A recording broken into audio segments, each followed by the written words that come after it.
সমকামিতায় রাজি না হওয়ায় বৃদ্ধকে এভাবেই পিটিয়ে আহত করে নৌ পুলিশের সদস্য এমদাদুল হক। আমার সাথে জোর করে সমকামিতা করতে চায় এবং করছেও। এতে আমি রাজি না হলে আমাকে মারধর করে। আমার বাবা আমাকে বলে যে এই পুলিশ আমার সাথে আসলে অত্যন্ত দুঃখের বিষয়, অত্যন্ত পরিতাপের বিষয়। এই কথাটা বলতেও আমার অনেক লজ্জা লাগে যে আমার বাবাকে সে সমকামিতার জন্য আহ্বান জানায়, যেটা একজন ছেলে হিসাবে আমাদের অনেক কষ্টের একটা কথা। পুলিশের অভিযোগ সূত্রে জানা গেছে, শনিবার সকালে অফিসে যাওয়ার সময় রাজধানীর আবদুল্লাপুর এলাকায় অভিযুক্ত পুলিশ সদস্য তুবুকিকে কুপ্রস্তাব দেয়। তিনি প্রস্তাবে রাজি না হওয়ায় এলোপাতারি কিল ঘুষি মেরে আহত করে এবং মুঠোফোন ছিনিয়ে নেয়। এই মোবাইল দেওয়া আমার মেসেজ যাবি, মেসেজে তোরা তালা মারবো 7 দিন। তুই প্রথম তোর বড় ছেলেরে কল দিবি যে 15 লক্ষ টাকা নিয়ে আসার জন্য, পরে ছোটো ছেলেরে কল দিবি 15 লক্ষ টাকা নিয়ে আসার জন্য, এরপর তোর ওয়াইফের কল দিবি 15 লক্ষ টাকা নিয়ে আসার জন্য, এরপর তোর মাইয়া হালামো শেষ করে দেবো, তোর জীবনের তোর শেষ করে দেবো।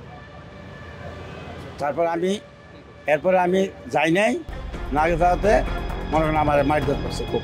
পরে বৃদ্ধের চিৎকারে আশেপাশের লোকজন এগিয়ে এলে অভিযুক্ত সেখান থেকে চলে যায়। পরিবারের সহায়তায় মুগদা মেডিকেল কলেজ হাসপাতালে ভুক্তভোগীকে প্রাথমিক চিকিৎসা দেওয়া হয়। দুইটা ছেলে তৎকালীন মনে হয় তারা ছাত্র, বাবার ভাষ্য অনুযায়ী তারা আইসা তাকে জিজ্ঞেস করে যে একজন এই বৃদ্ধ মানুষকে কেন আপনারা মারতেছেন, ওনার অপরাধটা কি, কেন আপনি মারতেছেন ওনাকে? তখন বলে যে ওনার কাছে আমি টাকা পাই সেজন্য। তখন তারা বলল যে আপনি যে টাকা পান কোনো এভিডেন্স আছে বা কোনো ক্লু আছে? তখন সে কোনো সদুত্তর দিতে পারে নাই।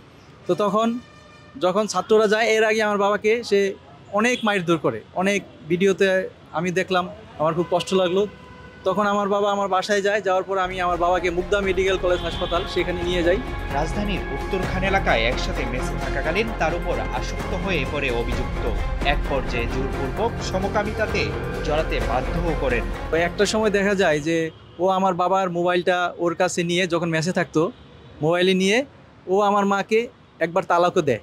আমার মাকে সে তালাক পর্যন্ত দিছে আমার বাবার মোবাইলটাকে নিয়ে। তো এই জিনিসগুলো সে আমাদের সাথে এরকম পারিবারিকভাবে আমাদের সকলকে সে মানসিক হ্যারাসমেন্ট, কষ্ট দেওয়া সব কিছু করছে।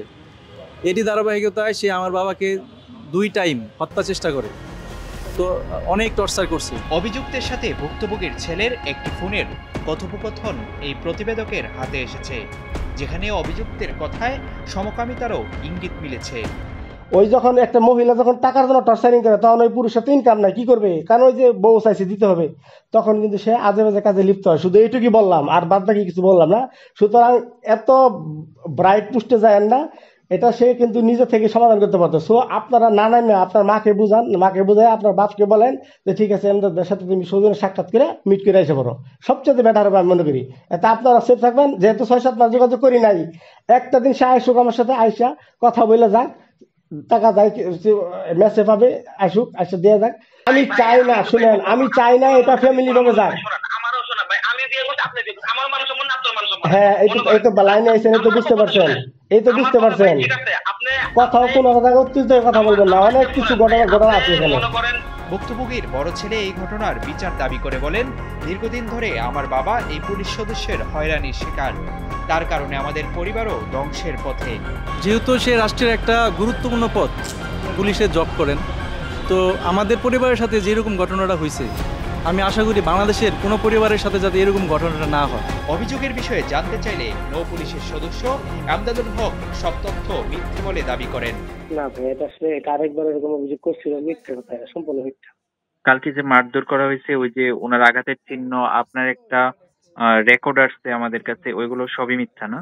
ওনার সাথে আমার হালকা লেনদেন ছিল, বুঝছেন? জি, লেনদেন ছিল। তো লেনদেন থাকা অবস্থায় দীর্ঘদিন যাবত লেনদেন ছিল। পরে আমি ওনারা বললাম যে এই ঘটনার এত টাকা ঋণ হয়ে গেছে, এবং কি করা যায়। পরে একটা যায় সে মোটামুটি রাগ হয়ে গেল, পরে আমি বললাম, রাগ হচ্ছেন কেন? আমি আপনার 20,000 টাকা খরচ করলাম, প্রায় 15-20 লক্ষ টাকা আপনাকে দিলাম, খাওয়াইলাম, আপনার সংসারের পিছনে ঢাললাম। কেন খরচ করছেন ওনার পরিবারের জন্য এত টাকা?